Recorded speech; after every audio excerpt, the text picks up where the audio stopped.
నామది నీదే చెలియా పార్ట్ 5. ఛ! పెద్ద తెలిసిందానిలా విరాజ్ గారి ముందు బిల్డప్ ఇచ్చాను. గారెలకు హోల్స్ వేసే ముందు పెడతారా లేదా అన్నీ వేశాక పెట్టాలా అని ఆలోచిస్తూ ఉన్నదే ఎందో. ఇంతలో లత అక్కడకు వచ్చి ఎందు అని పిలిచింది. అక్క అన్నది ఎందో. ఏం ఆలోచిస్తున్నావు ఎందో? నూనె వేడి అయిపోయింది, గారెలు వేయి అన్నది లత. అక్క ఫస్ట్ టైం కదా, ఒకటి నువ్వు వేయవా అన్నది ఎందో. అలానే ఇందు అంటూ లత గారె వేస్తూ ఉంటే ఇందు అబ్జర్వ్ చేస్తూ ఉన్నది. ఓహో ఇలా వెయ్యాలా, అంటే ముందే హోల్ పెట్టాలా, తెలిసింది కాబట్టి సరిపోయింది, లేకపోతే నేను మళ్ళీ అన్నింటికి హోల్స్ పెట్టుకుంటూ ఉండేదాన్ని అని అనుకుంటూ ఉన్నది. ఇందు నువ్వు వేస్తూ ఉండు, నాకు మేడ మీద పని ఉన్నది అంటూ లత వెళ్ళిపోయింది. తర్వాత ఇందు లత చెప్పినట్టు వేసింది. అవును, ఎలా వేయాలో తెలుసుకున్నాను, కానీ ఎప్పుడు తీయాలో అడగలేదే. ఎప్పుడు తీయాలి? విరాజ్ గారు చెప్తా అన్నారు, వినొచ్చు కదా. వినను. అసలు గారెలు మిమ్మల్ని బయటకు ఎప్పుడు తీయాలి? మీకు మాట్లాడటం వస్తే మీరన్నా చెప్పేవాళ్ళు అన్నది ఎందో.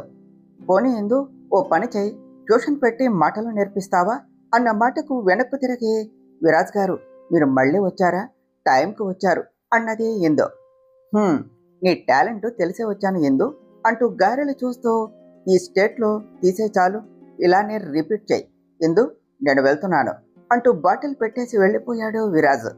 మొత్తానికి గండం గడిచి పెండం బయటపడినట్టు గారెలు వేసి ప్లేట్లో పెట్టుకుని బయటకు వెళ్ళి అత్తయ్య గారు అన్నది ఎందో.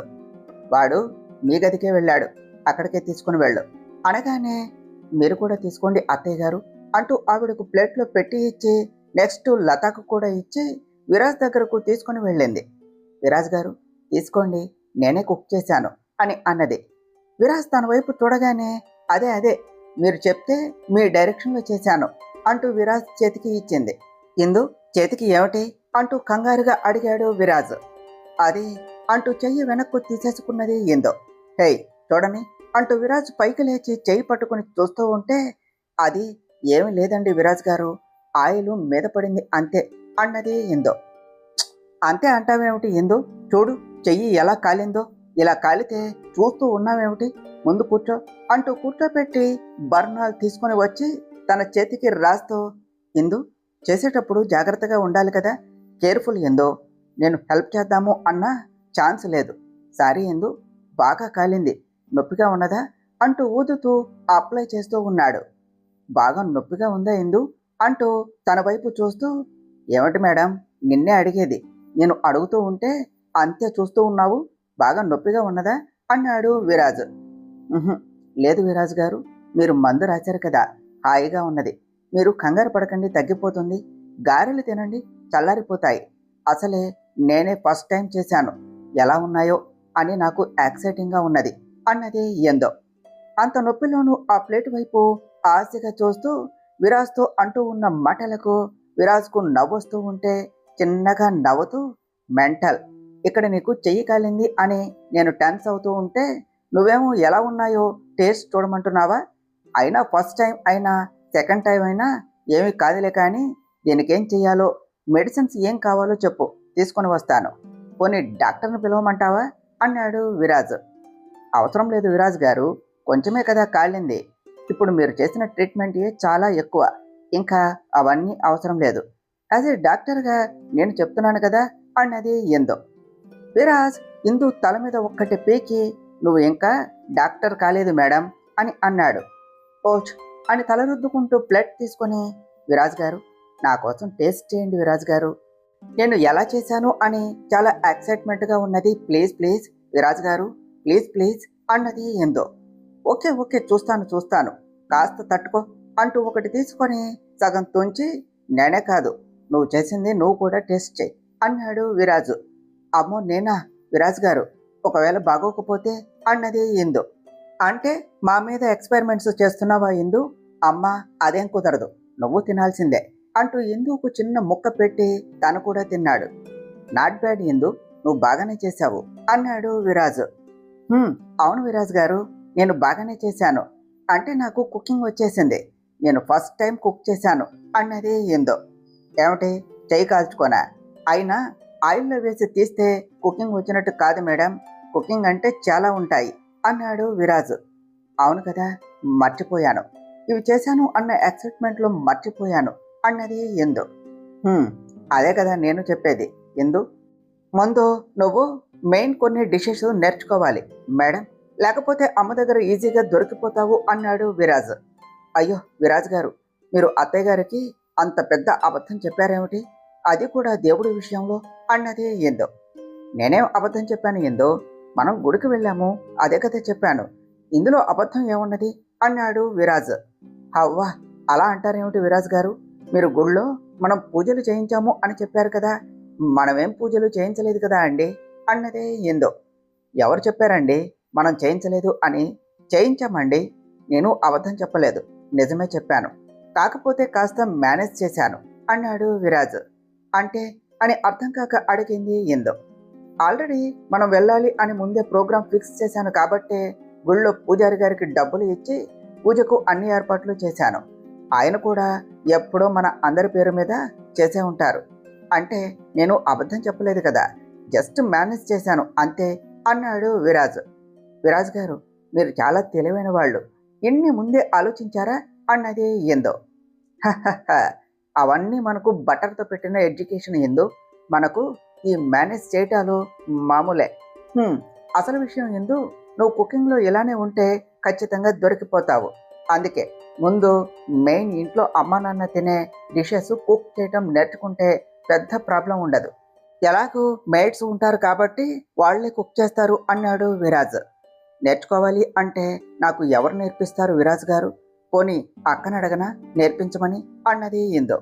వద్దులే ఇందు, అమ్మ వదనను ఆ పని ఈ పని అంటూ ఈవినింగ్ వరకు పని చేయిస్తూనే ఉంటుంది, ఇంకా నువ్వు ఇబ్బంది పెట్టడం బాగోదు అన్నాడు విరాజ్. మరింకెవరు నేర్పిస్తారు విరాజ్ గారు, అత్తయ్య గారినే అడిగితే బాగోదు కదా అన్నది ఇందు.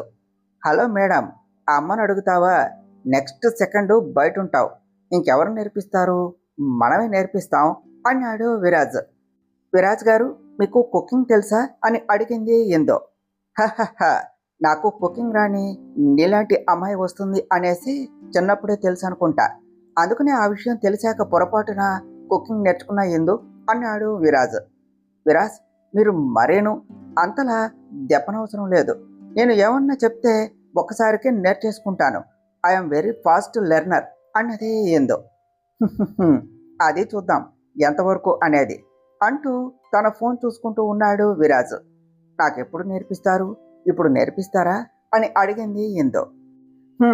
లేడికి లేచిందే పరుగా ఇందు, ఆ కాలిన దెబ్బ పూర్తిగా తగ్గే వరకు నువ్వు కిచెన్లోనికి వెళ్ళటం లేదు, తగ్గిన తర్వాత చూద్దాము అంటూ ఇందు, బయట ఏమిటి పెద్ద పెద్ద అరుపులు వినిపిస్తున్నాయి కదా అన్నాడు విరాజ్. అవునండి అన్నది ఇందు. పద చూద్దాం అంటూ ఇద్దరూ బయటకు వచ్చారు. ఆపు వదన, కనీసం పెళ్లి చేసుకుని వచ్చిన తర్వాత కూడా నాకు చెప్పలేదు, మేము అంత కాని వాళ్ళం అయిపోయామా, నా కూతురు ఏం పాపం చేసింది, ఎందుకు దాన్ని కాదు అని ఎవరితోనూ నా అల్లుడి పెళ్లి చేశారు, ఇప్పుడు నా కూతురు గతి ఏమిటి, దానికేం సమాధానం చెప్తారు, అది పుట్టగానే నాకు కూతురు కాదు చిన్నోడికి పెళ్ళాం పుట్టింది అనే కదా నేను అన్నది, మరెందుకు నా కూతుర్ని కాదు అని దాన్నెవరినో ఇచ్చి పెళ్లి చేశారు, సొంత చెల్లికి నాకు చెప్పకుండా పెళ్లి చేశారు అన్నది మహాదేవయ్య గారి చెల్లెలు దమయంతి. దమయంతి, నీకు చెప్పకూడదు అని కాదు, అనుకోకుండా సంబంధం కుదిరింది, అయినా ఇది పూర్తిగా మీ అన్నయ్య నిర్ణయం, నాకేమీ తెలియదు, మీకు చెప్పాలి అనుకుంటే మీరు వేరే ఊరు వెళ్ళారు, వాళ్ళిద్దరి జాతకాలకు ఆ రోజు తప్పించి మళ్ళీ మంచి ముహూర్తం లేదు, అందుకే వెంటనే పెళ్లి జరిపించాము అన్నారు పార్వతి గారు. అప్పుడే బయటకు వచ్చారు ఇందు విరాజ్. విరాజ్ గారు, ఆవిడ ఎవరు అని అడిగింది ఇందు. మా అత్తయ్య ఇందు అంటూ వాళ్ళు అన్న మాటలు విని ఇందు ఒక స్మాల్ డౌట్, మనకు ఇంత సడన్గా అది కూడా ఆ ఒక్క ముహూర్తమే ఉంది అని అన్నారు, అది నిజమేనా, నాకు డౌట్గా ఉన్నది ఇందు అన్నాడు విరాజ్. అది విరాజ్ గారు, నిజం చెప్పమంటారా, మరేమో అత్తయ్య మామయ్య సంబంధానికి వచ్చారు కదా, లేట్ అయితే నా గురించి నిజం బయటపడుతుంది అని మా మామయ్య పూజారి గారి చేత అలా చెప్పించి పెళ్లి చేయించారు విరాజ్ గారు అని చెప్పింది ఏందో.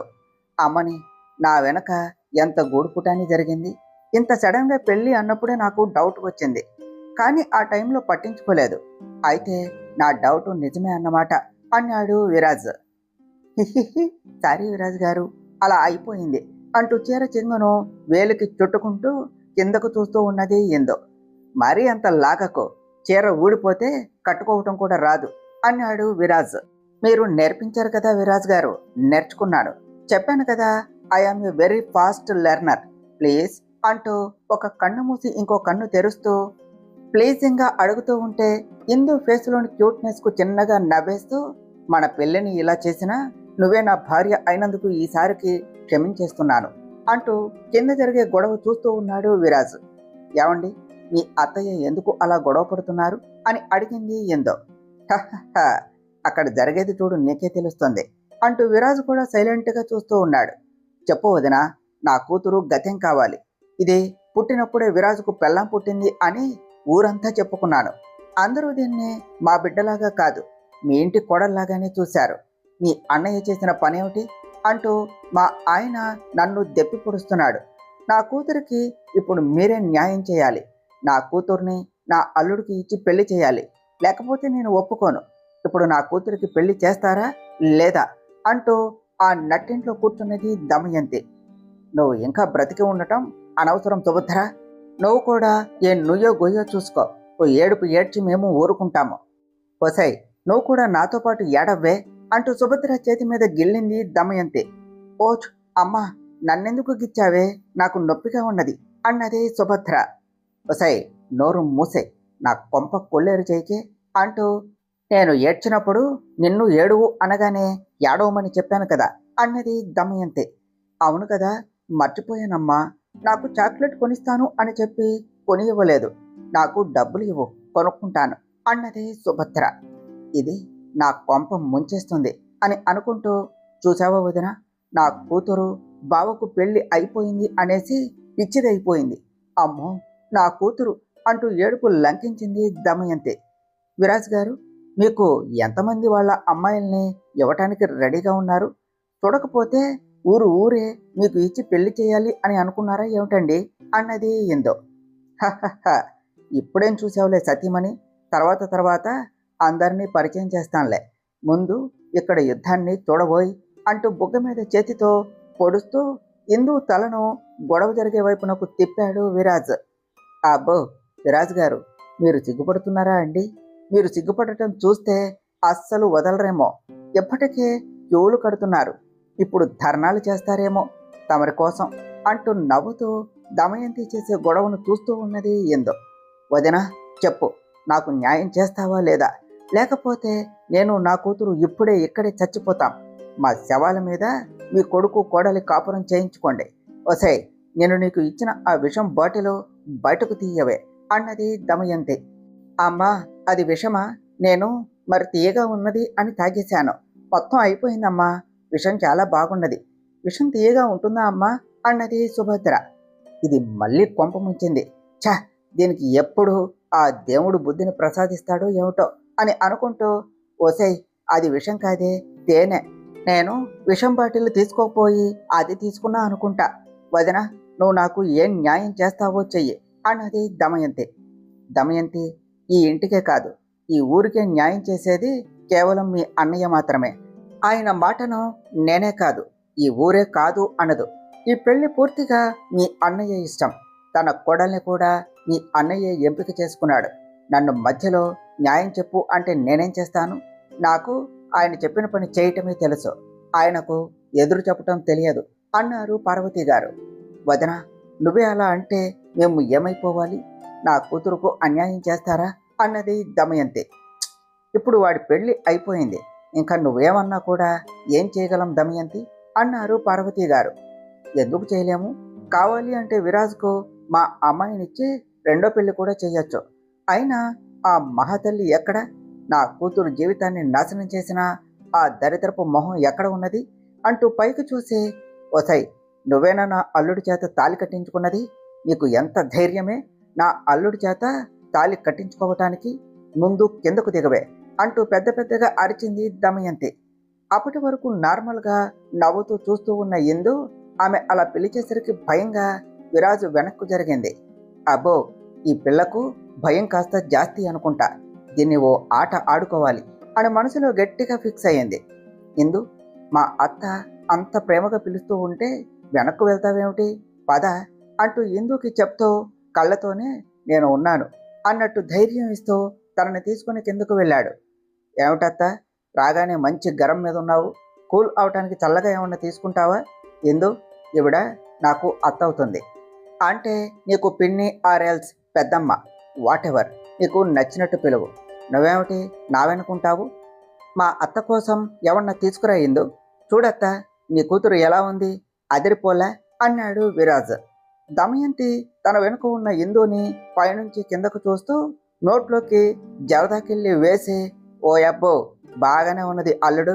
ఈ అందం చూసేనా నా కూతుర్ని కాదు అన్నావు? నా కూతుర్ని పెళ్లి చేసుకుంటావు అనుకుంటే దీన్ని చేసుకున్నావు. ఇదిగో అమ్మాయి, నీ పేరేమిటి అని అడిగింది.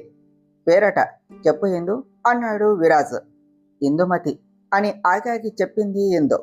ఇందుమతి యావమ్మా, నీకు నా అల్లుడు తప్ప ఇంకెవ్వరూ దొరకలేదా పెళ్లి చేసుకుని ఊరేగటానికి? నా కూతురుకు అన్యాయం చేస్తావా? నీకు పుట్టగతులుంటాయా? నిన్ను ఎలా కాదే, నువ్వు ముందు బయటకు నడువు. నా కూతురు స్థానంలో నువ్వేమిటే ఉండేది అంటూ ఇందు మీదకు చెయ్యెత్తింది దమయంతి. కానీ ఆ చెయ్యి గాలిలోనే ఆగిపోవటంతో పక్కకు చూసింది. అల్లుడు, ఈ అత్త చెయ్యి పట్టుకుంటావా? అప్పుడే నీకు బెల్లం బెల్లమును అత్త అల్లము అయిపోయిందా? ఈ ఇంటి ఆడపడుతును నన్ను మీ నాన్న ఒక్క మాట అన్నాడు, నువ్వు నా మాటకు ఎదురు చెప్తావా అన్నది దమయంతి. నిజమే అత్త, నువ్వు నాన్నకు చెల్లెలవు, అందుకే నాన్న ఏమీ అనడు. నాకు అత్తయ్య, మీరు ఏమన్నా మా అత్తే కదా అని ఉంటాను. నా పెళ్లి విషయంలో మీరు ఎన్ని అనుకున్నా కూడా ఇప్పుడు తను నా భార్య మాత్రమే కాదు, నా బాధ్యత కూడా. ఏంటి ఆడపడుచుగా మీరు నన్ను, అమ్మను, నాన్నను ఎన్నైనా అనే హక్కు ఉన్నది, మాకు పడే బంధుత్వం ఉన్నది. కానీ ఇందు నా వేలు పట్టుకుని నా వెంట వచ్చిన నా భార్య, తనని అనే హక్కు, అధికారం, అవసరం కూడా నీకు లేదత్తయ్య. నువ్వెవరు నన్ను నా ఇంటి నుంచి పంపడానికి అని నా భార్య ఒక మాట అంటే నీకు ఈ ఇంట్లో ఉన్న గౌరవం, మర్యాద అన్నీ పోతాయి. అవసరమా అత్తయ్య ఆ మాట తనతో అనిపించుకోవటం? అయినా నాకు సుభద్రకి పెళ్ళేమిటి? మీరు ఎన్ని అనుకున్నా కూడా నేను దాన్ని అలా ఎప్పుడూ చూడలేదు. ఇంటికి వచ్చి ఇందును బయటకు గెంటేస్తాను అంటున్నావు. తనని ఈ ఇంటి కోడలుగా సెలెక్ట్ చేసిందే మా నాన్న, అంటే మీ అన్నయ్య. ఆయన మాటకి ఎదురు చెప్తున్నావు అంటే తర్వాత ఆయన వస్తే నీ పరిస్థితి ఏమిటి అంటావు? అసలే మాట విషయంలో ఎవరిని పట్టించుకోడు. నువ్వెంత అన్నాడు విరాజ్. అమ్మో, వీడు అన్నది నిజమే. అన్నయ్య తీసుకొచ్చి పెళ్లి చేశాడు. నేను దీన్ని గెంటేస్తే ఒప్పుకుంటాడా? నన్ను ఉప్పు పాతర వేస్తాడు. దీన్ని ఇలా కాదు, అన్నయ్యతోనే బయటకు పోయేలాగా చేస్తాను. ఎలా ఇది ఈ ఇంట్లో కాపురం చేస్తుందో నేను చూస్తాను. దీన్ని గెంటేసి నా కూతురుతో నీకు మళ్ళీ పెళ్లి చేయకపోతే నా పేరు దమయంతే కాదు అని మనసులో ఓ భీష్మ ప్రతిజ్ఞ చేసుకుని, అల్లుడు నన్ను క్షమించు, ఏదో కోపంలో నా కూతుర్ని చేసుకోలేదు అన్న ఉక్రోషంలో ఏదేదో అనేశాను. అమ్మాయి, నువ్వు నేనన్న మాటలు మర్చిపో అమ్మా అంటూ ఉండగానే లోనికి మహాదేవయ్య గారు రావటం చూసి అందరూ సైలెంట్ అయ్యారు. మహాదేవయ్య గారు లోపలకు రాగానే అక్కడ నిల్చున్న దమయంతిని చూసి, ఎప్పుడొచ్చావు దమయంతి?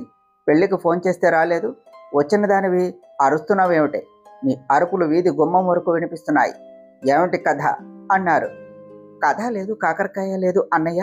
మీ కోడలు చాలా అందంగా ఉన్నది కదా, అదే పొగుడుతున్నా.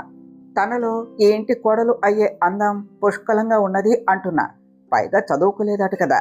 నేను నా కూతుర్ని బడికి పంపలేదు, కానీ ఏం లాభం, మీ కోడలికి ఉన్నంత అందం లేదు కదా, అందుకే మీ ఇంటి కోడలు అయ్యింది అన్నది దమయంతి.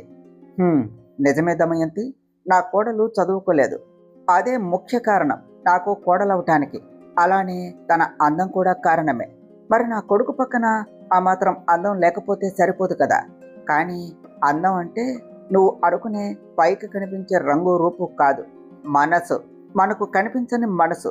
నా కోడలి మనసు నిజంగా అందంగా ఉంటుంది, పెద్దల్ని గౌరవిస్తుంది, మంచి మర్యాద, అనుకువ, సాయం చేసే గుణం అన్నీ ఉన్న అందమైన అమ్మాయి కాబట్టే నా ఇంటి కోడలయ్యింది. వజ్రాన్ని బంగారంతో పొదిగినప్పుడే ఆ రెండింటికి విలువ పెరిగేది. నా కొడుకు బంగారం, మరి వాడికి తగ్గ అమ్మాయినే వెతకాలి కదా అన్నారు మహాదేవయ్య గారు. దేవుడా, మా టైగరు నన్ను పొగుడుతున్నాడు ఇందు. ఈ సిచ్యువేషన్లో సినిమాల్లో అయితే లీటర్ల కొద్దీ కన్నీళ్లు కార్చేసేవాళ్ళేమో కదా అన్నాడు విరాజ్. విరాజ్ గారు, మామయ్య గారు మిమ్మల్ని మెచ్చుకున్నా కూడా మీకేమీ అనిపించడం లేదా అన్నది ఇందు. మనకు ఈ సెంటి అండ్ ఎనీ ఎక్స్ట్రీమ్ ఎమోషన్, ముఖ్యంగా కన్నీళ్ళు అంటే అసహ్యం ఎందు. యు నో వాట్, నాకు ఊహ తెలిసిన తర్వాత నేను ఇంతవరకు ఏడ్చింది లేదు, ఏడవను కూడా. ప్రాబ్లంకి ఏడుపు సొల్యూషన్ కాదు, మరెందుకు ఏడవాలి? ఏడిస్తే ఆ ప్రాబ్లం పోతుంది అంటే ఏడుస్తాను కాదు కదా. అందుకే ప్రాబ్లం వస్తే దాన్ని ఎలా రెక్టిఫై చేయాలా అనే చూస్తాను. ఈ ఎమోషన్స్ నా వల్ల కాదు అన్నాడు విరాజ్. నేను ఎప్పుడూ నీకు నా కూతుర్ని నా కొడుకు ఇస్తాను అనేసి మాట ఇవ్వలేదు. నువ్వే అనుకున్నావు, దానికి ఇప్పుడు వచ్చి ఇక్కడ గొడవ చేస్తున్నావా అన్నారు మహాదేవయ్య గారు. అమ్మ బాబోయ్, లేదన్నయ్య, నువ్వు చేసిన తర్వాత నేను కాదు అంటానా అని ధైర్యం చేస్తానా అన్నది దమయంతి. ఇందు, అందరికీ కాఫీ తాగటానికి ఏమన్నా తీసుకునిరా అమ్మా అంటూ ఇందుని ఉద్దేశించి అన్నారు మహాదేవయ్య గారు. అలానే మామయ్య గారు అంటూ ఇందు కిచెన్లోనికి వెళ్ళేసరికి లత కాఫీ పెడుతూ ఉన్నది. అక్క, మీరెందుకు పెడుతున్నారు, నేను చేసేదాన్ని కదా అన్నది ఇందు. నీకు చెయ్యి కాలిందట కదా, విరాజు మెసేజ్ చేశాడు ఇందు, ఎలా ఉన్నది అంటూ చూసి, అందుకే నేనే చేస్తున్నాను, నువ్వు తీసుకుని వెళ్దువులే, అయినా వండేటప్పుడు కాస్త చూసుకోవాలి ఎందు, సరేనా? ఈ 4 రోజులు నేను చూసుకుంటాలే, నువ్వు రాకు, మళ్ళీ వేడి తగిలితే మంటగా ఉంటుంది. ఇప్పుడు వచ్చిన ఆమె దమయంతి పిన్నే, ఆవిడ ఏమన్నా పట్టించుకోకు, మావయ్య ముందు నోరే తెరవదు, ఇంకా మీ ఆయన అయితే నోరు తెరిచే ఛాన్స్ కూడా ఇవ్వడు అంటూ కాఫీ కప్స్లో పోసి తీసుకుని వెళ్ళి ఇందు అని లత అక్కడే ఉన్నది. ఇందు తీసుకుని వెళ్ళి వాళ్లకు కాఫీ ఇచ్చింది. నువ్వు చెప్పిన తర్వాత కూడా కాదు అంటానా అన్నయ్య, నీ మాటే కదా వేదం, అలానే అంటాను.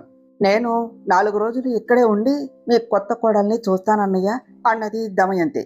4 రోజులు కాకపోతే 1 నెల రోజులు ఉండు అంటూ మహాదేవయ్య గారు కాఫీ తాగేసి లోపలికి వెళ్ళిపోయారు. ఓహ్, నేను చూస్తాను ఇది ఇక్కడ ఎలా కాపురం చేస్తుందో, నన్నే మాట పడేలా చేసింది.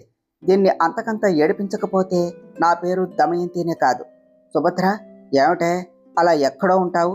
ఇదేమి పరాయి ఇల్లు కాదు, పరాయి వాళ్లే దర్జాగా ఉన్నారు. నీకేంటే, అన్నయ్య ఏమన్నాడో వినలేదా? 1 నెల రోజులు ఉండమన్నాడు. పద పద పద అంటూ సుభద్రను తీసుకుని వెళ్ళింది దమయంతి. పెద్ద తుఫాను వెలిసినట్టుగా ఫీల్ అయ్యింది ఏందో.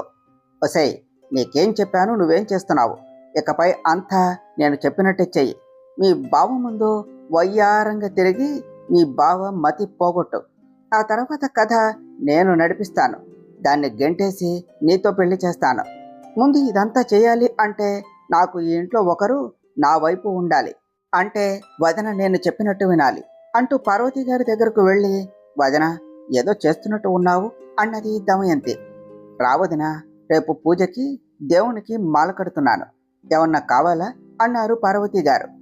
నాకేం కావాలి వదిన, కానీ నిన్ను చూస్తేనే నా కడుపు తరుక్కుపోతోంది, అది చెప్పాలి అనే వచ్చాను. నీకు ఎంత కష్టం వచ్చింది వదిన అన్నది దమయంతి. నాకేం కష్టం వచ్చింది వదిన, నేను నిక్షేపంగా బాగానే ఉన్నాను కదా అన్నారు పార్వతి గారు. ఇప్పుడు బాగానే ఉన్నావు, కానీ ఇకపై ఉంటావా వదిన? పైగా ఆ కొత్త కోడలు నిన్ను ఇలా ఉండనిచ్చేలాగా లేదు. అసలు వచ్చి 2 రోజులు కాలేదు, అప్పుడే అన్నయ్యను తన వైపు మాట్లాడేలా చేసింది. అసలు చిన్నల్లుడు వాడు ఆ అమ్మాయి కోసం నా చేయి పట్టుకున్నాడు. మనోడు ఎంత అమాయకుడు, నీ ముందు ఎప్పుడన్నా నోరు తెరిచాడా? అలాంటిది తన భార్య కోసం నన్నే అన్నాడు. ఈరోజు నన్ను అన్నోడు రేపు నిన్ను అనడు అనేసి గ్యారంటీ ఏమిటి? ఖచ్చితంగా అంటాడు. కాదు కాదు అనేలా ఆ అమ్మాయి చేస్తుంది. అసలు ఆ అమ్మాయికి ఇదే కదా కావలసిందే. బయటోళ్ళు బయటోళ్లే అన్నట్టు తల్లి కొడుకును దూరం చేసి తనతో తీసుకుని వెళ్ళాలి అనేసి ప్లాన్ వదిన. అప్పుడే వాడు దాని వైపు మాట్లాడుతున్నాడు అంటే ఇక ముందు దానికోసం మిమ్మల్ని కూడా వదిలేస్తాడు. నాకు అదే భయంగా ఉన్నది వదిన, మీరు జాగ్రత్త. ఏదో అన్నాను అనుకో వదిన, ఇదేమీ పెద్దగా ఆలోచించి నీ ఆరోగ్యం పాడు చేసుకోకు వదిన. నేను వస్తాను, నువ్వు బాగుంటేనే కదా ఈ ఇల్లు బాగుండేది అంటూ దమయంతి నవ్వుకుంటూ బయటకు వచ్చింది. ఆలోచనలో ఉన్న పార్వతి గారిని చూస్తూ, విరాజ్ గారు, మీకోసమే కింద అందరూ తినకుండా ఉన్నారు, రండి అంటూ వచ్చింది ఇందు. ల్యాప్టాప్లో సీరియస్గా ఏదో చేస్తూ ఉన్న విరాజ్ దగ్గరకు. వస్తున్నా, పద ఇందు అంటూ తనతో కిందకు వచ్చేసి త్వరగా తినేసి పైకి వెళ్ళిపోయాడు విరాజు. వదిన, చూసావా, మీరంతా ఉన్నా కూడా ఒక్క మాట మాట్లాడలేదు, వచ్చాడు, తిన్నాడు, వెళ్ళిపోయాడు. ఇంతకుముందు ఎలా ఉండేవాడు? ఎప్పుడైనా ఇలా ఉన్నాడా? నేను అన్నాను అని కాదు, మళ్ళీ కావాలి అని అంటున్నా అంటారు. కానీ ఆ పిల్ల మన వాడిని పూర్తిగా మార్చేస్తుంది. ఈరోజు కాకపోయినా రేపైనా నేను అన్నమాటే నిజము అని నువ్వే అంటావు వదినా అన్నది దమయంతి. ముందు నుంచే నా కొడుకు నాతో సరిగ్గా ఉండడు. ఇప్పుడు ఈ పిల్ల ఆ దూరాన్ని ఇంకా దూరం చేస్తుందా అని అనుకుంటూ ఇందుని చూస్తూ ఉన్నారు పార్వతి గారు. వాళ్ళంతా తినేసిన తర్వాత ఇందు లత కూడా తినేసి తర్వాత ఇందు అంటూ తన చేతిలో గ్లాస్ పెట్టి మీ ఆయనకు తీసుకుని వెళ్ళు. అవును, ఏమంటున్నాడు మా మరిది అంటూ తన తలలో పూలు పెడుతూ అడిగింది లత. లత అడిగే మాటకు సిగ్గుగా అనిపిస్తూ ఉంటే తలదించి సిగ్గుపడుతూ ఉన్నది ఇందు. ఓహో, చెల్లెలు గారు, ఈ సిగ్గేదో మీ ఆయన ముందు పడితే మెచ్చి బహుమతిగా ఒళ్ళోనికి పాపాయినిస్తాడు. నా ముందు పడితే నేనేమిస్తాను అంటూ నవ్వింది లత. ఏమిటి ఇక్కడ ఏం జరుగుతుంది? ఏంటా నవ్వులు? ఇది ఇల్లు అనుకున్నారా సంత అనుకున్నారా అంటూ వచ్చారు పార్వతి గారు. అదేం లేదత్తయ్య, ఇందుని తయారు చేస్తున్నాను అంతే అన్నది లత. దానికే నవ్వులా? ఈ నవ్వులు మా రోజుల్లో మేము ఎరగమమ్మా. బుద్ధిగా దించిన తల ఎత్తేవాళ్ళం కాదు. అందుకే వదిన, బిడ్డ వచ్చిన వేళ గుడ్డొచ్చిన వేళ అంటారు. ఇలా ఎవరిని పడితే వాళ్ళను తీసుకుని వస్తే ఇలానే ఉంటుంది వదిన. తాను చెడ్డ కోతి వనమంతా చెరిచినట్టు ఈ అమ్మాయి లతను కూడా చెడగొట్టేస్తుంది అన్నది దమయంతి. అదేం కాదత్తయ్య, ఇందు ఏమీ అనలేదు. నేనే తనని ఆట పట్టించి నవ్వించాను అంతే అండి అన్నది లత. టైం అవుతుంది, తీసుకుని వెళ్ళు. ఇక్కడ ముచ్చట్లు పెడతావా అని లతను తిట్టి తనతో పైకి పంపించారు పార్వతి గారు. హహ, నిన్ను తిట్టించే ఒక్క చిన్న అవకాశం కూడా వదులుకోను ఇందుమతి.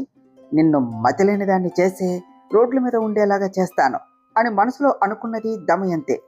లత ఇందుని రూమ్ దగ్గరకు తీసుకుని వెళ్ళి, ఇందు, అత్తయ్య అనే మాటలు పట్టించుకోకు. ఆవిడ మాట కరుకే కానీ మనసు మంచిదే, సరేనా? నువ్వు వెళ్ళు అని తనను వదిలేసి వచ్చేసింది. విరాజ్ గారు అని పిలిచింది ఇందు. విరాజ్ తల ఎత్తి తన వైపు చూశాడు. తలలో మల్లెపూలు, చేతిలో పాల గ్లాస్ చూసి చిన్నగా నవ్వి థ్యాంక్స్ ఇందు అంటూ పాలు తీసుకొని మొత్తం తాగేసి గ్లాస్ పక్కన పెట్టేసి మళ్ళీ లాపీలో తల పెట్టేశాడు. విరాజ్ అంత సీరియస్గా చూడటం చూసి ఏం చేస్తున్నారు విరాజ్ గారు అని అడిగింది ఇందు. నీకోసమే ఇందు, ఎక్కడ మంచి మెడికల్ కాలేజీ ఉందో చూస్తున్నాను. సీట్ కావాలి కదా, చదువుకోవాలి అంటే అన్నాడు విరాజ్. విరాజ్ గారు, మామయ్యకు నిజం తెలిస్తే ఇప్పటికే ఆయన్ని చూడలేకపోతున్నాను.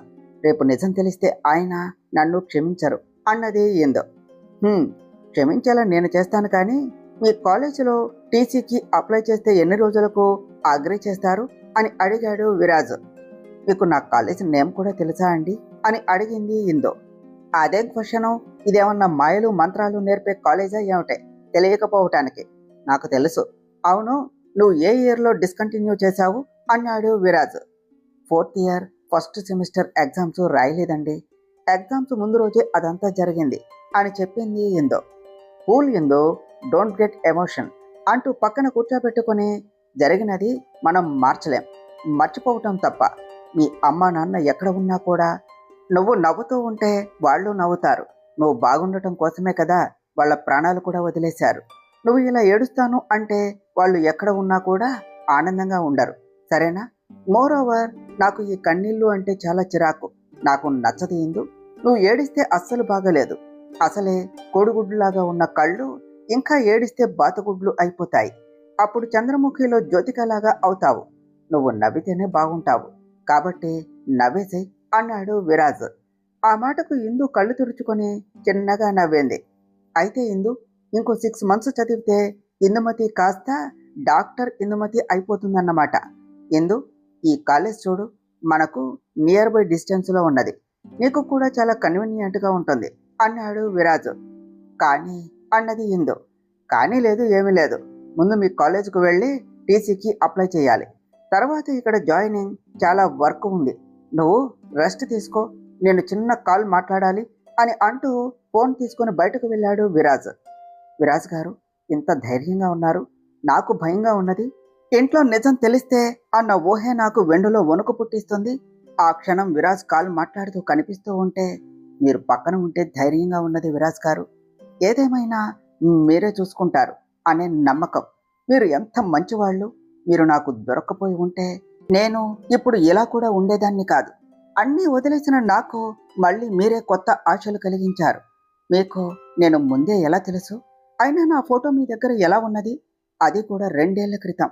ఆ ఫోటో నేను ఫస్ట్ టైం ఫ్రెషర్స్ పార్టీ కోసం శారీ కట్టుకున్న పిక్ కదా. ఆ ఫోటో అంటే నేను ఆయనకు ముందే తెలుసా? కానీ ఎలా తెలుసు? ఆ రిసార్ట్లో కూడా విరాజ్ గారు ముందే ప్రేమించాను అన్నారు. ఇంతకీ ఈయన ప్రేమించింది ఎవరిని? నా గురించి ఈ విషయాలు అన్నీ ఎలా తెలిసాయి అని తన చిట్టి బుర్రకు పదన పెడుతూ ఉన్నది ఎందో. విరాజ్ కాల్ మాట్లాడి వస్తూ ఫోర్ హెడ్ పై వేలు పెట్టి మరీ ఆలోచిస్తూ ఉన్న ఎందు పొజిషన్ చూసి నవ్వు వస్తూ ఉంటే మొబైల్ పాకెట్లో పెట్టుకుంటూ, ఏమిటి మేడం ఆ బుర్రకు అంత పని చెప్తున్నారు? కొత్తగా ఏమన్నా సొంతగా కుకింగ్ చేయాలి అని అనుకుంటున్నారు ఏమిటే అని అన్నాడు. ఓచ్, అంత వెటకారం వద్దులే విరాజ్ గారు, నాకు కూడా కుకింగ్ వచ్చు అన్నది ఎందో. ఏం వచ్చు? వాటర్ హీట్ చేయటం లాంటి పెద్ద పెద్ద పనులు వచ్చా ఎందు అంటూ నవ్వుతూ ల్యాప్టాప్ చేతిలోనికి తీసుకొని మళ్ళీ డీటెయిల్స్ అన్ని తీసుకోవటం మొదలుపెట్టాడు విరాజ్. విరాజ్ గారు అని పిలిచింది ఎందో.